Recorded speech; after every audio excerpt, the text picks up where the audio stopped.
சட்டமன்றத்தில் தேசிய கீதம் இருமுறை பாடப்பட்டது மரபு மீறல் என கடிந்துரைத்துள்ள எதிர்க்கட்சித் தலைவர் உதயநிதி ஸ்டாலின் 45 நாட்கள் ஆட்சியில் எந்த சாதனையும் இல்லை எனவும் ஆளுநர் உரை ரீல்ஸ் போட உதவுமே தவிர ரியல் சிக்கல்களை தீர்க்க உதவாது எனவும் கடிந்துரைத்துள்ளார்.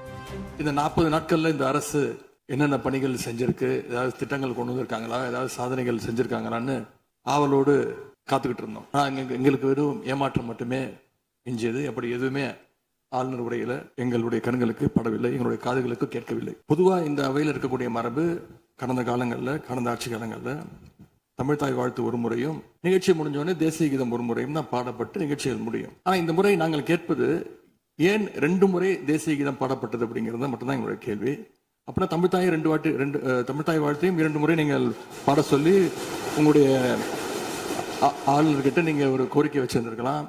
அது இங்க பேசும்போது உறுப்பினர்கள்லாம் ஆளுநர் அவ்வளவு மகிழ்ச்சியாக இருக்கிறாங்கன்னு சொல்லி ஆளுநரை விட நீங்கள்லாம் ரொம்ப மகிழ்ச்சியா இருக்கிறீங்க. தமிழ்தாய் வாழ்த்தை ஆளுநர் முன்னாடி நாங்க பாடி காட்டிட்டோம் அப்படின்னு பெருமை பொங்கு அவங்க எல்லாம் பேசிக்கிட்டு இருக்கிறீங்க.